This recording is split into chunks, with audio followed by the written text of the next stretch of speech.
Our first date was on September 31st. Or is it yeah, 31st. And then... Or 30th. His birthday is that. Yeah.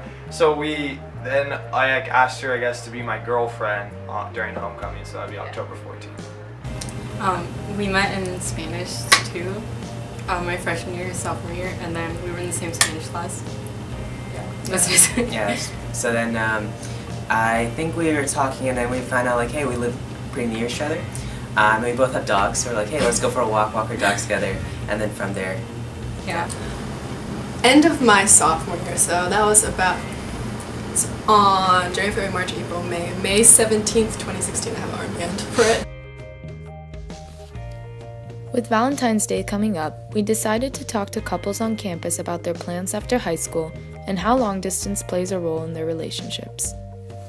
So like, I thought for the longest time that I wouldn't be able to do it just because like, I don't know, I kind of like need that like personal connection and like that face-to-face stuff. But then, I don't know, recently I've been thinking like, it would be nice, you know, to keep this relationship. And so I think that like, I'd be willing to try it if maybe like we're not too far away. Again, we have to look at where we both end up, but yeah. It was just that we didn't want to break it off just because it was long distance. So we just decided like, hey, why not give it a shot? And if it doesn't work out, it doesn't work out. But if it does work out, you know, it's great.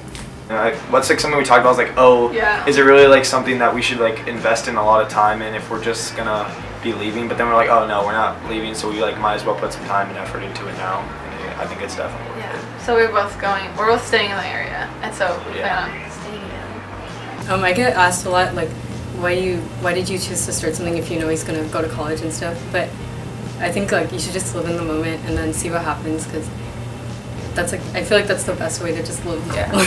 I'd say like through long distance, I think we both have a lot more freedom, which is something that we both appreciate, because I have more time now for like my friends and my family that I can hang out. Because when when we were both at Monte Vista, sometimes I'd be like, oh, I have to choose between like hanging out with him or hanging out with my friends. But now it's like we can both do our own thing, and then we can meet up at the end of the day and talk about everything, and like we both have a lot more freedom to do what we want to do. Yeah, it's definitely tough, because I think you can't like emulate like just not having the person there. Like I don't think any amount of like video chatting or like texting can really emulate like actually having the person there. But I mean, I have friends who've been able to do it, and it's been working really well for them. So I think giving it a shot it'd be worth a try.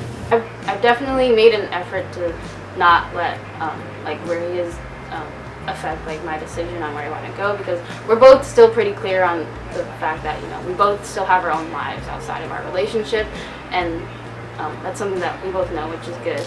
I would like to say no, because I would go to a school that like best suits my needs, but definitely like if there's a school like, oh, he's closer to, I'll be like more influenced to go to that one, but I wouldn't make it my top priority when choosing a school. I think I definitely knew I wanted to stay in the area like before me and Nick started dating.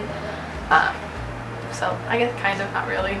Have you guys ever talked about plans past college and stuff like that?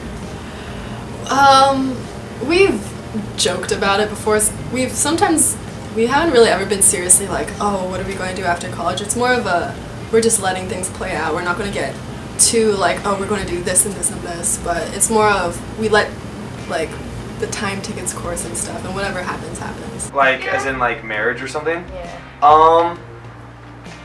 Yeah, like we've talked about it. Like it's come up like a couple of times, but like, yeah, I mean, kind of. I guess it's not like something like we're like, oh, like we're gonna like get married this time or this. Like we just kind of want to see like where we go with like careers and stuff and see what happens. Then we want to play later. But we do. I guess I plan on staying together with Caitlin.